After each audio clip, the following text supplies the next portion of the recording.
Breaking news. Karthik Malhotra, we have a reaction, we have a statement, in fact, coming in from US officials. And the US officials here have denied reports that the US has agreed to unfreeze Iranian assets. Karthik.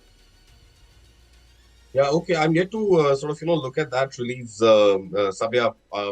So, I mean, that's exactly what the Major General was also saying sometime back, that we should perhaps hold our horses and really make sure that whatever little information that is being spread right now is factually sort of accurate and verified from formal sources. So, I think this could have been maybe one of the tools during the talks where this issue might have come up, that perhaps let's build confidence by releasing that $6 billion, which may or may not have been misreported. So I think until the formal sort of releases come from either side, one should be a little guarded to really understand how much of what is being discussed is actually being decided and decisions being taken on that, and how much of it is just in the sort of realm of conversations around what are the possibilities that may emerge during these talks and beyond these talks. Both these statements, in fact, have come in from Reuters. Reuters earlier cited, as per Iran sources, the US have agreed to unfreeze the assets. Now, Reuters once again have quoted White House officials, and they have said that the US officials have rejected, that they have not decided on unfreezing the assets. Right. So I think that's exactly what the point is, that we're trying to make here, Sabya, that perhaps there is a discussion, there is some sort of a verbal confirmation given from the US side to the Iranian side that, hey, if you sort of agree to one, two, three, 4 points of ours, and the $6 billion is something we may sort of release immediately, which the Iranian side is sort of reading as a victory. But the US side is saying that, hey, maybe we want something more in return before we go ahead and put the stamp on the decision of releasing that $6 billion. And remember, the $6 billion is just one step, because the total sort of amount of the magnitude of Iranian assets which are frozen overseas are to the tune of beyond about $100 billion. Same thing, between 100 to $120 billion is the kind of money, Iranian money, which is frozen outside, which Iran would want to sort of get access to, especially given the kind of damage which has happened in the country, and also to replenish some of its arsenals which have now been spent. And of course, leave alone the basic priorities of getting water and getting electricity in areas which have been hit back. So I think overall there is going to be a larger conversation, and like the general was saying, that perhaps this may not be the final negotiation or the final deliberation. That will happen much later. But I think this particular set of conversations is going to be fairly instrumental in deciding what the tone of the sort of peace, harmony, or escalation in West Asia is likely to be from here on. Well, Karthik, are the global investors still cautious given the history of false start that we have seen so far?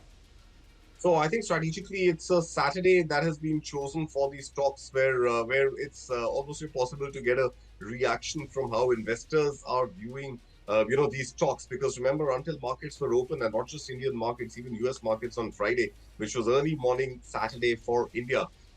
These talks were yet to start. I think there was still ambiguity on whether the Iranian side is going to participate or not. One didn't really know exactly who from the Iranian side is going to be present and what the nature of those conversations will be.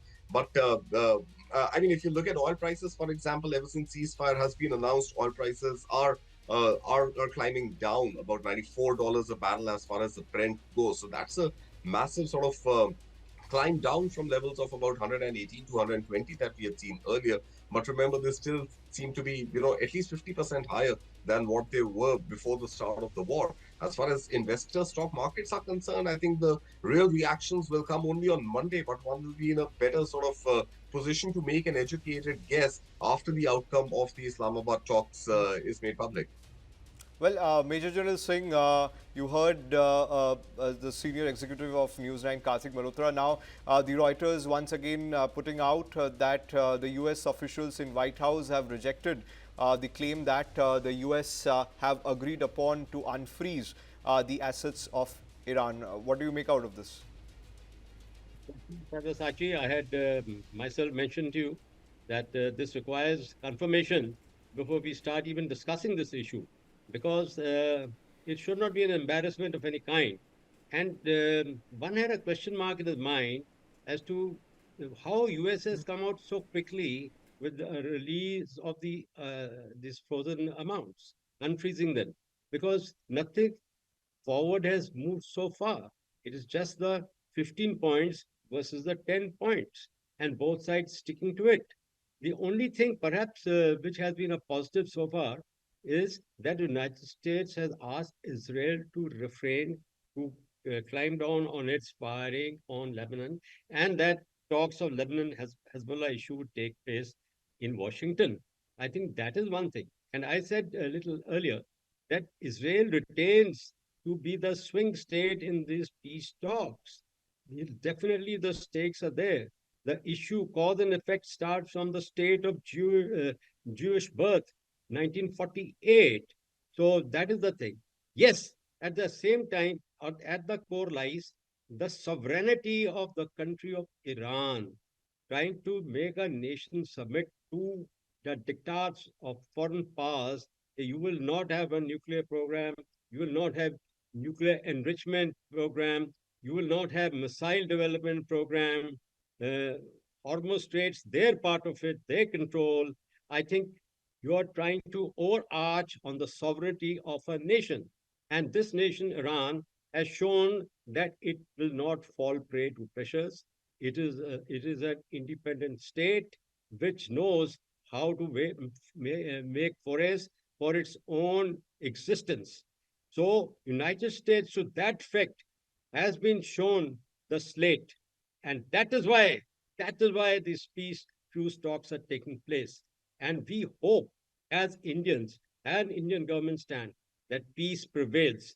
The global economic stability comes back on a sounder footing, though with whatever damage is done, it is going to take a period of time, a year or two minimum.